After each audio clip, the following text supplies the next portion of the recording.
In 1965, a remote library deep in the Pennsylvania woods was permanently boarded up.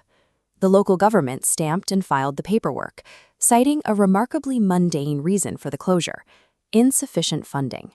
But municipal budgets do not explain what actually happens inside that building. In a standard library, humans pull books from shelves and consume their contents. But here, inside these walls, the books consume the humans.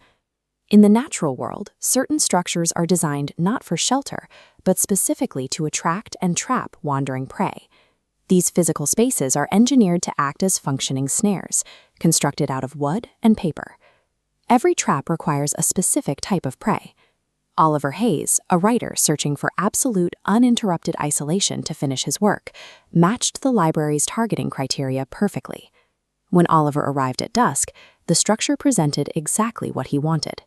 To him, the broken windows and the half-open, rotting door provided a necessary illusion of safety and absolute abandonment. His pursuit of a quiet workspace blinded him to the reality of the situation. He was walking straight into a perfectly laid snare. Stepping across the threshold, the first thing Oliver encountered was an unnatural suppression of sound. The environment was entirely devoid of ambient noise, creating a vacuum so intense he could hear the distinct rhythm of his own respiration. Then came the physical impossibilities. Despite sitting vacant for decades, the miles of shelving and thousands of exposed pages held absolutely zero dust. Dust accumulation is a basic law of entropy in an abandoned space. The pristine condition of these shelves suggests a highly maintained, actively functioning environment. Right in the center of this space, the system presented its bait.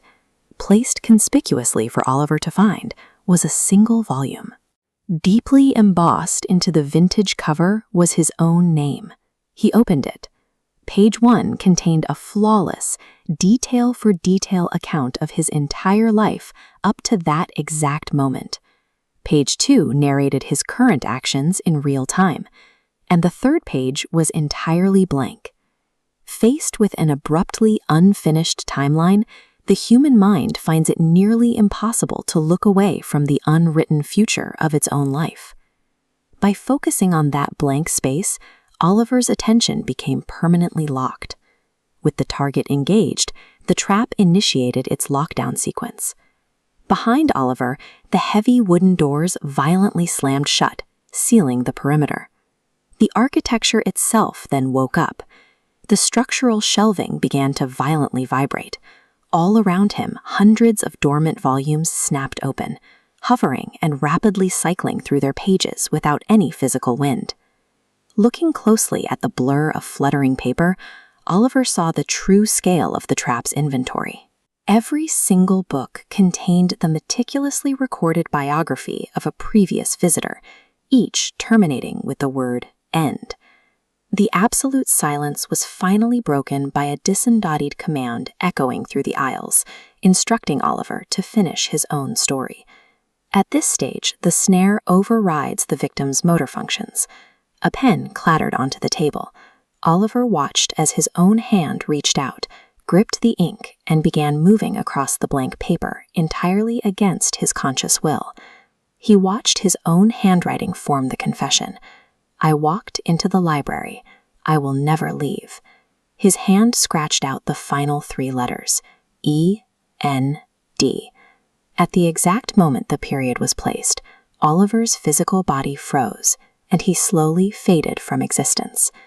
The consumption phase is successfully completed when the victim's physical autonomy is fully overridden. This process effectively converts a living human into static inventory.